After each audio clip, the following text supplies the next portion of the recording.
தடுமாறுகிறார் திருமா என்கிறார்கள், பின்வாங்குகிறார் திருமா என்கிறார்கள்.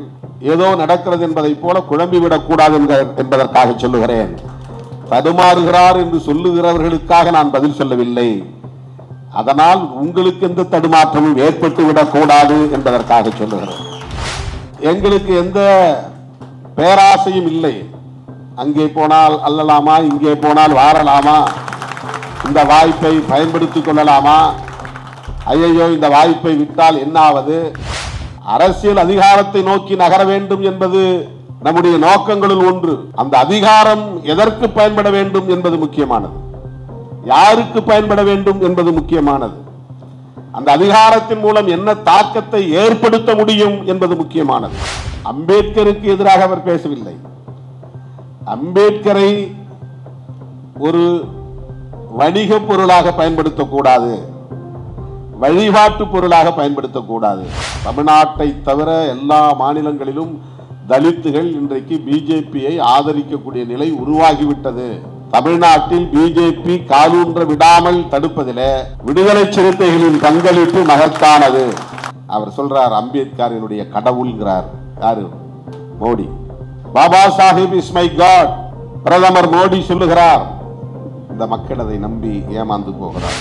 இந்த நாட்டுக்கான அரசமைப்பு சட்டத்தை ஒரு சங்கி எழுதியிருக்கக்கூடிய வாய்ப்பு உருவாகி இருக்கும், ஒரு சாவர்கரைட் எழுதியிருக்கக்கூடிய வாய்ப்பு உருவாகி இருக்கும். ஆனால் புரட்சியாளர் அம்பேத்கர் அவர்கள் அந்த அளப்பரிய வாய்ப்பை பெற்றதன் வாயிலாக நமக்கு கிடைத்திருக்கிற மிகப்பெரிய ஆயுதம் கான்ஸ்டிடியூஷன் ஆஃப் இந்தியா.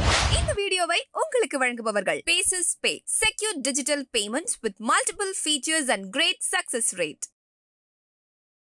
ஐகனோகிளாஸ்ட் என்கிற இந்த சொல்லுக்கு என்ன பொருள் என்பதை இங்கே எடுத்து சொன்னார்கள். ஐக்கன் என்றால் அது ஒரு அடையாளம், ஒரு பிம்பம். ஐகனோகிளாஸ்ட் என்றால் பிம்பத்தை உடைப்பவர் என்று பொருள். Breaker, breaker of image. புரட்சியாளர் அம்பேத்கர் அவர்கள் ஏற்கனவே இந்த சமூகத்தில் கட்டமைக்கப்பட்டுள்ள கலாச்சார தளத்தில் நிறுவப்பட்டுள்ள பிம்பங்களை உடைத்தவர், நொறுக்கியவர், சிதைத்தவர் என்று நாம் புரிந்து கொள்ள வேண்டும். அப்படி உடைத்தால்தான், சிதைத்தால்தான் புதிய கட்டுமானத்தை உருவாக்க முடியும். ஒரு பழைய வீடு, பாழடைந்த வீடு இருக்குன்னா அதை இடிச்சுட்டு தான் புதுசாக வீடு கட்ட முடியும். அதை நம்ம ரெனோவேஷன்கிற பேரில் ரிப்பேர் பண்ணிட்டு போய் உட்கார்ந்தா என்னைக்காவது நம்ம தலையில் விழுந்துடும். ஆக எப்படி ஒரு பழைய பாழும் கட்டிடத்தை இடித்து விட்டு புதிதாக ஒரு இல்லத்தை நமக்கு தேவைக்கு ஏற்றார் போல, நம் விருப்பம் போல கட்டி எழுப்புகிறோமோ, அதை போல புரட்சியாளர் அம்பேத்கர் அவர்கள் ஆயிரக்கணக்கான ஆண்டுகளாக இந்த சமூகத்திலே நிறுவப்பட்டிருக்கிற பழைய பிற்போக்குவாத மூட நம்பிக்கைகள் மலிந்த, பாகுபாடுகள் நிறைந்த, கேடுகள் நிறைந்த கட்டமைப்பை, சோசியல் ஸ்ட்ரக்சர், சமூக கட்டமைப்பை நொறுக்கியவர் என்று பொருள். அதற்கு அவர் ஆயுதங்களை ஏந்த வேண்டும் என்று ஆயுத பயிற்சி எடுக்க போகவில்லை, தலைமறைவாகவில்லை, படை கட்டவில்லை. ஆனால் அதை நொறுக்க முடியும் என்கிற மேஜிக் அவரிடத்தில் இருந்தது, அந்த ஆற்றல் இருந்தது. அதனால்தான் அவர் இன்றைக்கு நம்முடைய ஆனந்த் டெல்டுமுடி அவர்கள் சொல்லுவதைப் போல 225 மில்லியன், ஏறத்தாழ 22.5 கோடி மக்கள் உணர்ச்சி பிழம்பாக அவரோடு இணைந்திருக்கிறார்கள், பிணைந்திருக்கிறார்கள், அவரை ஏற்றுக்கொண்டு பின்பற்றுகிறார்கள். உலகத்தில் யாருக்கும் இது போன்ற ஒரு மக்கள், வெகு மக்கள் இல்லை. Emotional bonding towards Ambedkar. புரட்சியாளர் அம்பேத்கரை இந்த அளவுக்கு இந்த மக்கள் உணர்வுபூர்வமாக ஏற்றுக்கொண்டு அவரை பின்பற்றுகிறார்கள் என்றால் அவருடைய பங்களிப்பு எத்தகையதாக இருக்கும் என்பதை நாம் புரிந்து கொள்ள வேண்டும். நான் அண்மையில் அகமதாபாத்துக்கு சென்றிருந்த போது அங்குள்ள தோழரிடத்திலே சொன்னேன், அம்பேத்கர் அவர்கள் எவ்வளவோ எழுதியிருக்கிறார், எவ்வளவோ பேசியிருக்கிறார், எத்தனையோ களங்களை அமைத்து போராடி இருக்கிறார். எல்லாவற்றையும் ஒதுக்கி வைத்துவிட்டு நாம் 2 பங்களிப்பை மட்டுமே நினைவில் கொண்டால் போதும். ஒன்று, அவருடைய படைப்பில் பிரதானமானது கான்ஸ்டிடியூஷன் ஆஃப் இந்தியா, இந்திய அரசமைப்பு சட்டம். இன்னொன்று புத்தா நீஸ் தம்மா. இந்த 2 படைப்புகள் அவருடைய பங்களிப்புகளிலேயே உச்சமானவை. அவருடைய அறிவாற்றலுக்கு சாட்சியங்களாக நிற்பவை. அவர் இந்த பழைய சமூக கட்டமைப்பை அடித்து நொறுக்குவதற்கு ஏந்திய ஆயுதங்கள். கான்ஸ்டிடியூஷன் ஆஃப் இந்தியா என்பது பொலிட்டிக்கலி, அரசியல் ரீதியாக ஒரு புதிய கட்டுமானத்துக்கு அடித்தளமாக இருக்கிறது. புத்தா நீஸ் தம்மா என்பது சோசியலி அண்ட் கல்ச்சுரலி, சமூக ரீதியாகவும் கலாச்சார ரீதியாகவும் புதிய கட்டுமானங்களுக்கான ஆதாரம், மூலாதாரம். ஆகவே புரட்சியாளர் அம்பேத்கர் அவர்களை நாம் எவ்வாறு புரிந்து கொள்வது, அவரை எவ்வாறு பின்பற்றுவது, இதை நான் பேசுவதால் என்னை அம்பேத்கருக்கு எதிரானவர்கள் என்று பலரும் சித்தரிக்கிறார்கள். அதை பற்றி நான் கவலைப்படவில்லை என்று ஆனந்த் டெல்டும்டே அவர்கள் இங்கே பேசினார். அம்பேத்கருக்கு எதிராக அவர் பேசவில்லை. அம்பேத்கரை ஒரு வணிக பொருளாக பயன்படுத்தக்கூடாது, வழிபாட்டு பொருளாக பயன்படுத்தக்கூடாது. ஒரு கமாடிட்டி என்று ஆங்கிலத்திலே சொல்வார்கள், வணிக பொருள். ஒரு பொருளை விற்கிறது எப்படி, அதுக்கு எப்படி விளம்பரம் கொடுக்கறது, அதுக்கு என்ன மாதிரியான ப்ரொஜெக்ஷன், அப்படி கொடுத்தா ஜனங்களை ஈர்த்து அதை உடனே வாங்கிடுவாங்க. அதை வைத்து வியாபாரம் செய்வது. இன்னொன்று, அவருடைய கருத்துக்களை பற்றி கவலைப்படாமல் அவர் எங்கள் தலைவர், எங்கள் சமூகத்தை சார்ந்தவர், எங்களை மீட்பர் என்று மட்டுமே அவரை கண்மூடித்தனமாக பின்பற்றுவது. வர்ஷிப்பிங் அண்ட் கமாடிஃபையிங், இந்த 2ம் கூடாது என்பதுதான் ஆனந்த் டெல்டும்டே அவர்கள் இங்கே பேசிய கருத்து. அது கூடாது.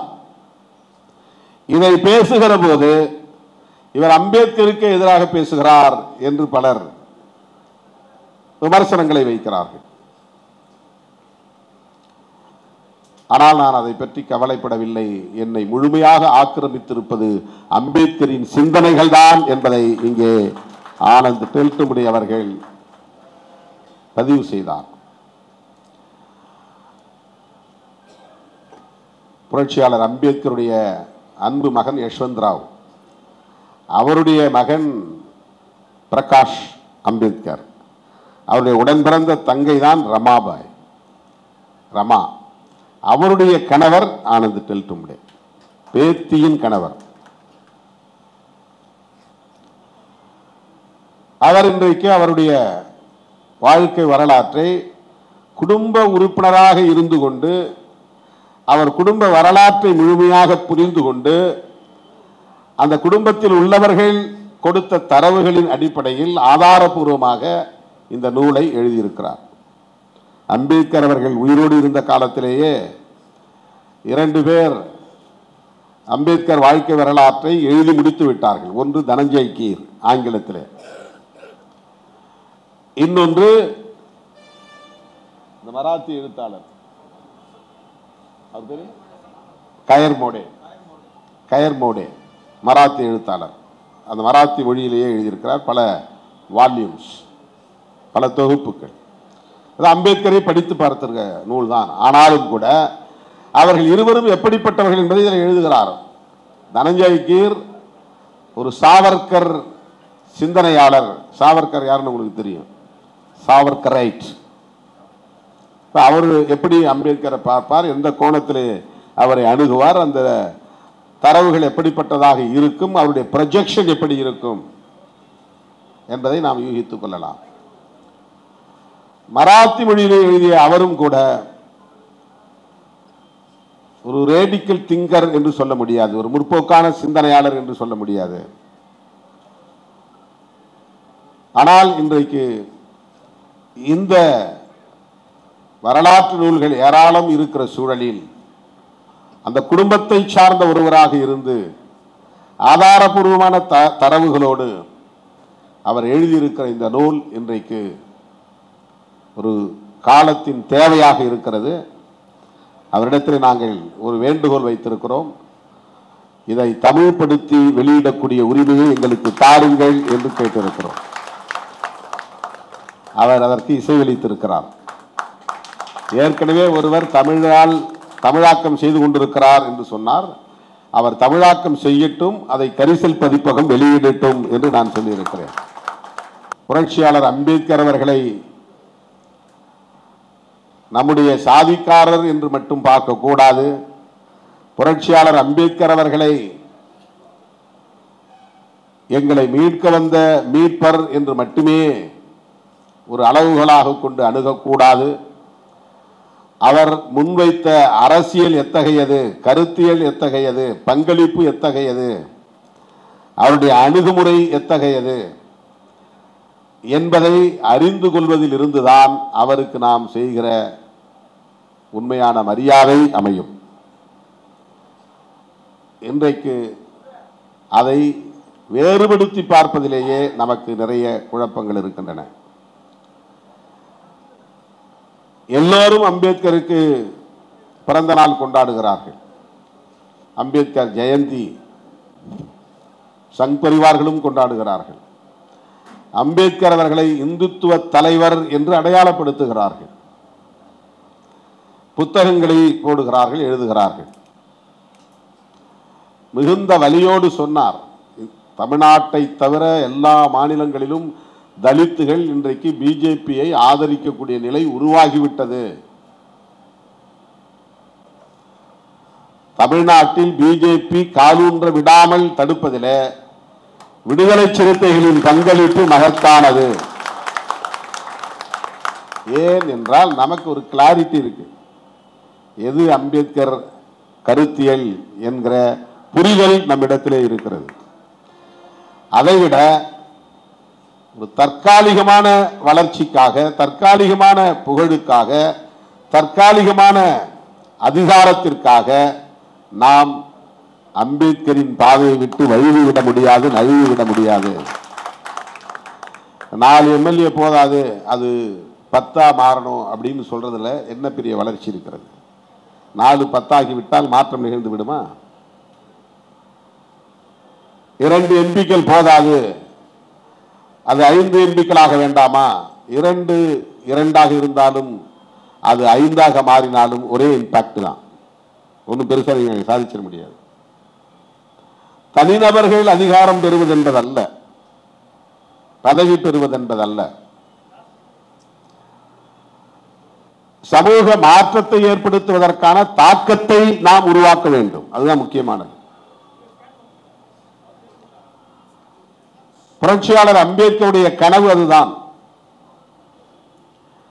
அவர் மட்டும் கான்ஸ்டிடியூஷனை எழுதாமல் இருந்திருந்தால் இந்த மண்ணில் செக்யூலரிசம் என்பதை பற்றி பேசுவதற்கான வாய்ப்பே இல்லாமல் போயிருக்கும். எழுதுகிற போதே இந்த தேசத்திற்கான அரச மதத்தை அவர்கள் முடிவு செய்திருப்பார்கள். எழுதுகிற போதே இந்த தேசம் ஒரு மதம் சார்ந்த தேசம் என்பதை உறுதிப்படுத்தி இருப்பார்கள். காலம் தந்த கொடையாக புரட்சியாளர் அம்பேத்கர் அந்த சூழலில் பிறந்திருக்கிறார். அவர் கொஞ்சம் முன்னால பிறந்திருந்து காலமாகி இருந்தால், அல்லது நம்மை போல பின்னால் பிறந்திருந்து அந்த வாய்ப்பை பெறாமல் இருந்திருந்தால், இந்த நாடு ஏற்கனவே சங் பரிவார்கள் விரும்பியதை போல கட்டமைக்கப்பட்டிருக்கும். உருமாற்றம் செய்யப்பட்டிருக்கும். இந்த நாட்டுக்கான அரசமைப்பு சட்டத்தை ஒரு சங்கி எழுதியிருக்கக்கூடிய வாய்ப்பு உருவாகி இருக்கும். ஒரு சாவர்கரைட் எழுதியிருக்கக்கூடிய வாய்ப்பு உருவாகி இருக்கும். ஆனால் புரட்சியாளர் அம்பேத்கர் அவர்கள் அந்த அளப்பரிய வாய்ப்பை பெற்றதன் வாயிலாக நமக்கு கிடைத்திருக்கிற மிகப்பெரிய ஆயுதம் கான்ஸ்டிடியூஷன் ஆஃப் இந்தியா. அதை நீர்த்து போக செய்கிற எல்லா முயற்சிகளையும் அவர்கள் செய்து வருகிறார்கள் என்பதை அறியாமலேயே நாம் அவர்களையும் இன்றைக்கு நம்பக்கூடிய நிலை உருவாகி இருக்கிறது. இந்தியா முழுவதும் இதுதான் நடக்கிறது. பெரியாரை நேரடியாக அவர்கள் எதிரி என்று அடையாளம் காட்ட முடிகிறது. அம்பேத்கரை எப்படி அவர்களால் அடையாளம் காட்ட முடியவில்லை, நேரடியாக எதிர்க்க முடியவில்லை. பெரியாரை எதிரி என்று காட்டுகிற அந்த அணுகுமுறை சரி.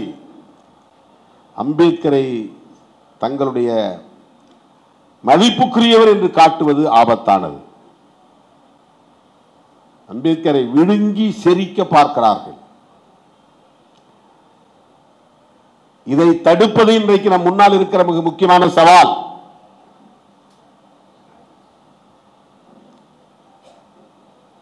அம்பேத்கரை பற்றி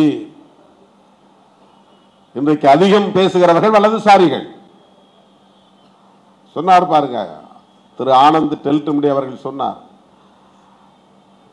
ஏன் பிஜேபிக்கு இந்த மக்கள் வாக்களிக்கிறார்கள், இந்த மக்களுடைய எமோஷனல் பாண்ட் என்னங்கிறத புரிஞ்சு வச்சிருக்கிறார். அவர் அந்த பல்ஸை பிடிச்சு வச்சிருக்கிறார், அந்த வீக்னஸை புரிஞ்சு வச்சிருக்கிறார். அவர் சொல்றார் அம்பேத்கரினுடைய கடவுள்ங்கிறார். யாரு? Modi. Baba Saheb is my God. பிரதமர் மோடி சொல்லுகிறார். இந்த மக்கள் அதை நம்பி ஏமாந்து போகிறார்கள். தோழர்களே, விடுதலை சிறுத்தைகளின் பணி தமிழ்நாட்டு எல்லையோடு முடிந்துவிடக் கூடாது. இந்தியா முழுவதும் விரைவில் பரவ வேண்டிய தேவை இருக்கிறது. எலெக்ஷன்ல மறந்துருங்க, தேவையே இல்லை. எலெக்ஷனில் கூட்டணியில் இருக்கணும், அதை ஜெயிக்கணும், இதை ஜெயிக்கணும், அதல்ல பிரச்சனை. அது நம்முடைய முக்கியமான அஜெண்டா கிடையாது. ஆனால் அதில் ரொம்ப தெளிவாக இருக்கணும். அந்த அஜெண்டா நமக்கு வேண்டாம், அது செகண்டரி தான்னாலும் கூட நாம் எலெக்ஷனை சந்திச்சாகணும், கூட்டணியில் தொடர்ந்தாகணுங்கும் போது அதுலேயும் நாம் தெளிவாக இருந்தாகணும். அதுக்கான ஒரு ஃபைட்டிங் தான் இப்போ நடந்துக்கிட்டு இருக்கு. அதுக்கான ஒரு சண்டை தான் இப்போ நடந்துக்கிட்டு இருக்கு. அவர்கள் நினைப்பதைப் போல நான் அவர்கள் விரும்புவதை செய்ய வேண்டும், அவர்கள் விரும்புவதை சொல்ல வேண்டும், அவர்கள் விரும்புவதை முடிவாக எடுக்க வேண்டும் என்று எதிர்பார்க்கிறார்கள். ஏன் என்ன முடிவு எடுக்கல, ஏன் என்ன கருத்து சொல்லல? உங்க எதிர்பார்ப்புகள் எல்லாம் எதிர்வினை ஆற்றுவதற்காகவா நாங்கள் இயக்கம் வைத்திருக்கிறோம்?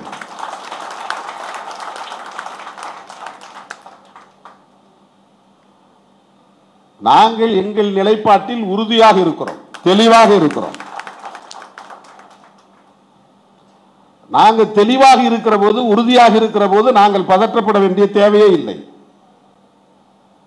எதை எந்த நேரத்தில் எப்படி அணுக வேண்டும் என்பது எங்களுக்கு தெரியும். எங்களுக்கு எந்த பேராசையும் இல்லை.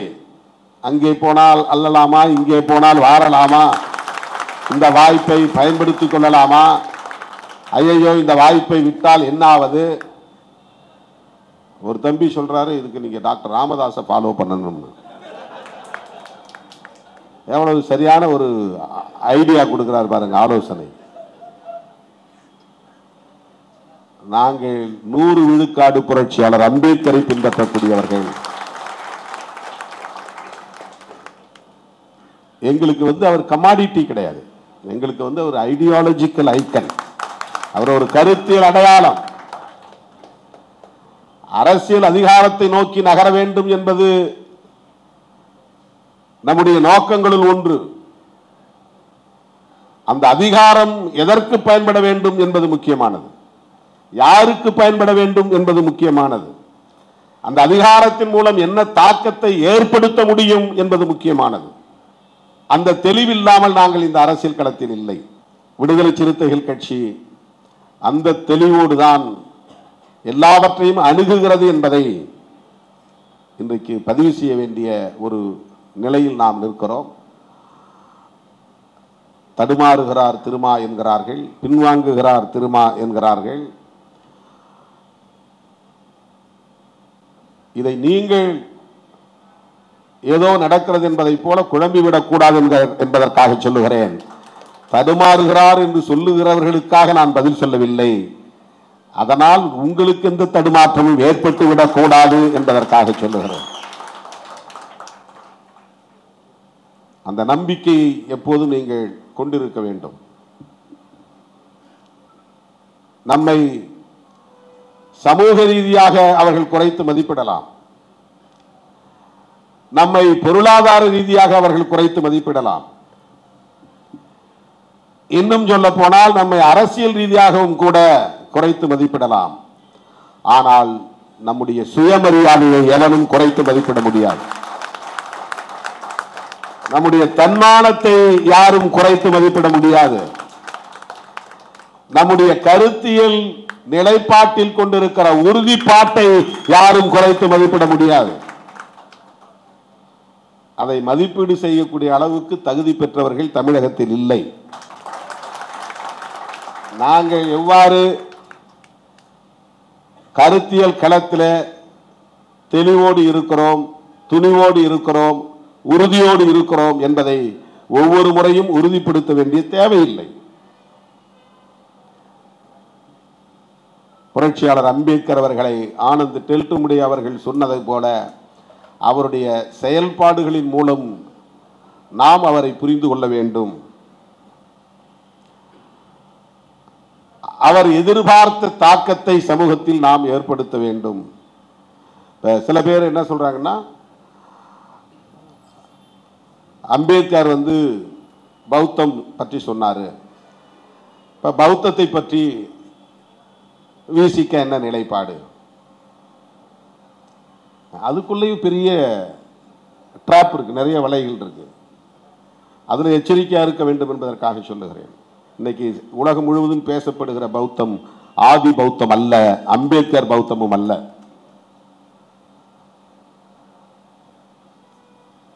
அது கவனமாக இருக்க வேண்டும். அதனால்தான் புரட்சியாளர் அம்பேத்கர் நவயானா என்கிற பெயரில் புத்தா ஹிஸ் தம்மா என்கிற ஒரு நூலை எழுத வேண்டிய தேவை எழுந்தது. இல்லைன்னா ஏற்கனவே நிறைய டெக்ஸ்ட் இருக்குல்ல, பௌத்தத்தை பற்றி நிறைய நூல்கள் இருக்கின்றன, அது போதும்னு எடுத்துக்கலாம் இல்லையா? இப்ப புதுசா ஒருத்தர் உருவாகி நான் புதிய பைபிள் எழுத போறேன்னு யாராவது கிறிஸ்டியானிட்டியில் எழுதுவாங்களா? ஏற்கனவே பைபிள் இருக்கு. புதுசா ஒருத்தர் நான் குர்ஆன் எழுத போறேன்னு யாராவது எழுதுவாங்களா? ஏற்கனவே குர்ஆன் இருக்கு. இப்ப பௌத்தத்துக்கு ஏற்கனவே நிறைய ஸ்கிரிப்ட் இருக்கும்போது, டெக்ஸ்ட் இருக்கும்போது, அதற்கான தத்துவார்த்த நூல்கள் இருக்கிற போது ஏன் அம்பேத்கர் அவர்கள் புத்தான் ஹிஸ் தம்மா என்று ஒரு புதிய நூலை எழுத வேண்டும்? அந்த நூலை எழுதி முடித்த 3வது நாள் உறக்கத்திலேயே அவர் இறந்து போனார்.